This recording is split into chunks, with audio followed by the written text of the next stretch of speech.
Hello everyone, so welcome back to another video. This is Gundam Build Divers Re-Rise episode 24, I think? This is going to be the review of it. So let's just get this straight out of the way, the most obvious bits first.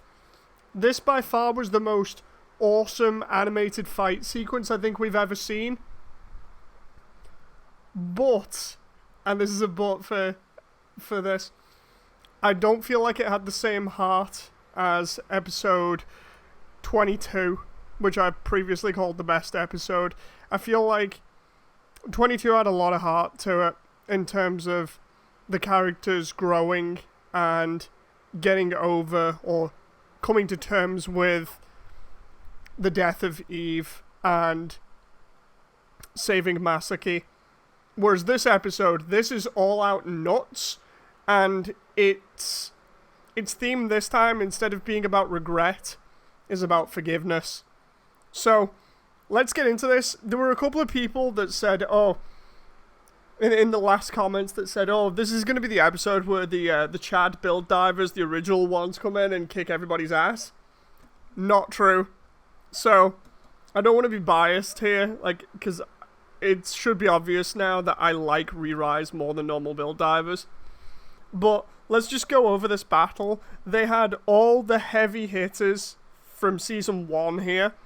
And the new team from Re-Rise beat all of them, including the champion, on the Lotus Challenge, right? Now that in itself sounds absolutely insane, given the fact that it was Riku and everyone that beat the Lotus Challenge the last time, and it didn't seem like they were up against nearly as many heavy hitters. They weren't up against people like Ogre or the champion or whatever. So, Re-Rise team has that going in their favor. They had to go against everybody from Avalon's force, Ogre's force, Romel's force. You name it, everybody was there from Season 1 just to get cameos in, but also to show you how serious it is. And then they had some extra cameos in there. You can probably spot them here and there, and we've got the most obvious ones being stuff like the Shining Break. I absolutely love the action sequences in this because they're fast, they're fluid, they've got lots of special effects on them that make them look fantastic.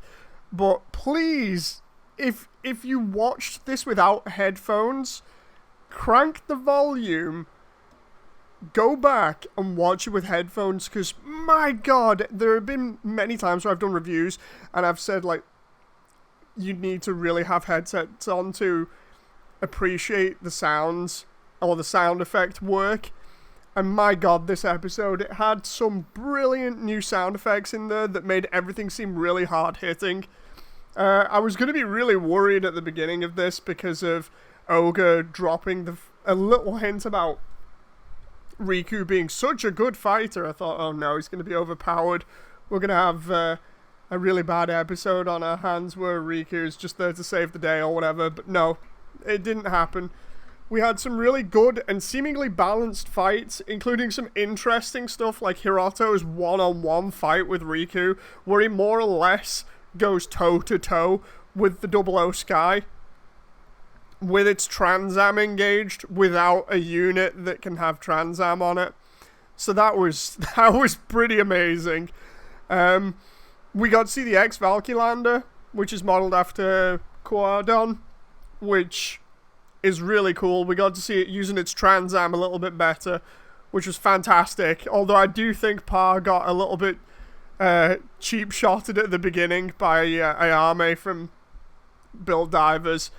We had that weird comedic sort of jive that's going on since Season 1, which came back and made its return, and I'm not too sure about that bit, mainly because I like the tone that the series was going for. You know, it's a little bit more of a mature tone, as we've said beforehand. Not totally edgy, just it deals with different source material, or it deals with different subject matter, and as a result, it had that more mature feel to it. And I feel like this is where they went a little bit wacky as well, just for the sake of it, just to kind of cheer the mood up a bit. We got to see, like I said, a lot of the characters interacting with each other between seasons. So we had all the Re-Rise cast meeting up with the season 1 cast and chilling out afterwards. And just before we move on to the most important bit, these fight scenes. Shout out to Kazami again. Everybody there talking smack about Kazami at the beginning, and I'm like, no, come on, there's more to him. He's got to grow as a character. Then we see King Mode on one of the last episodes, and then in this bit, when the champ comes in and wrecks everybody and they have to go back up against him again, they do use teamwork, but Kazami manages to go one-on-one with him in a sword fight and keep him at bay. That is nuts. Just thinking about it, considering the champ more or less one-shots each one of them with his funnels. When his funnels are gone, Kazami manages to hold him off long enough for Hiroto to shoot him in the back.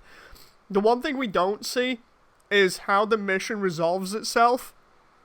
I think there's a little sneak reference in there to the 40th anniversary of Gundam, by the fact that they had to do the mission 40 times. So it's not like Build Divers where they seemingly only do it a couple of times and then they win instantly and then everybody's praising them as the best force ever because nobody's done Lotus Challenge before. Instead, this was done 40 times against some of the best players. That has to be the most ridiculous and infuriating grind ever, to which I can understand Kazami's constant cries that you can hear from the lobby. Oh my god. Other fun bits, Rommel being a fan of Captain Zeon as well, and stumbling and letting Kazami past him when they're fighting, which lets Kazami go and back Hiroto up, and then he tanks Ogre as well. Seriously, Kazami has won like MVP of these last couple of episodes just by how much of a tank he's being.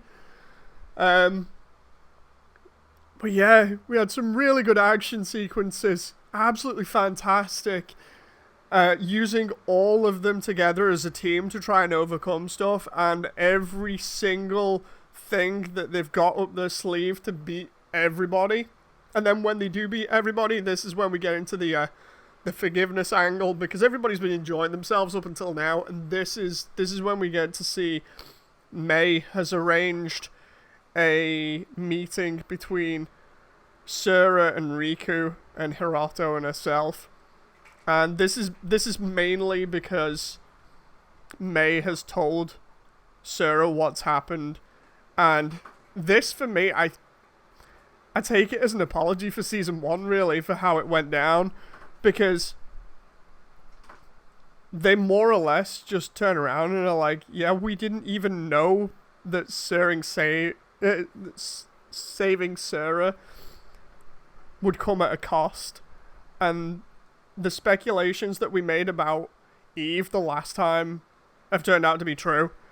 Basically, with the breakdecals breaking the entire system, Eve was fixing everything by taking it into herself, or putting it on herself, putting all that strain on her system, and as a result, she ended up having to be destroyed, and as a result, Sura lived.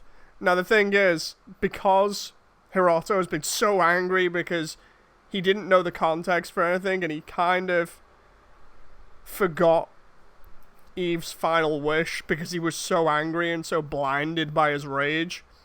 Because all he knew was that Build Divers were responsible and that he happened to catch a glance of Riku. It all lines up with him sort of turning around and being like, look, I forgive you because I can't just keep getting angry about this all the time. It's consumed me long enough. And it's not what Eve would have wanted. So, they make friends, and everything's seemingly fine, with the champ giving them the blessing during the fight as well.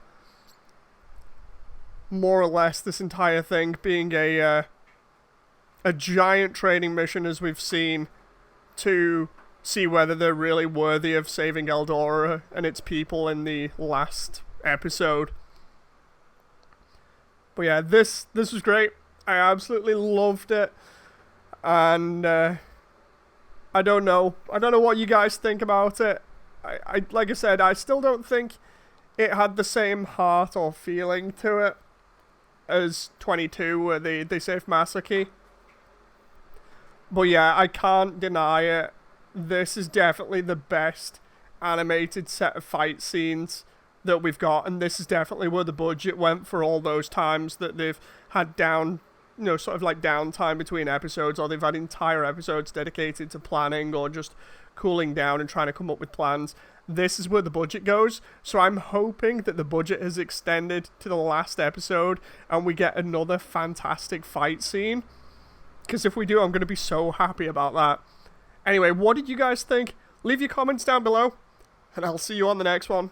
Bye!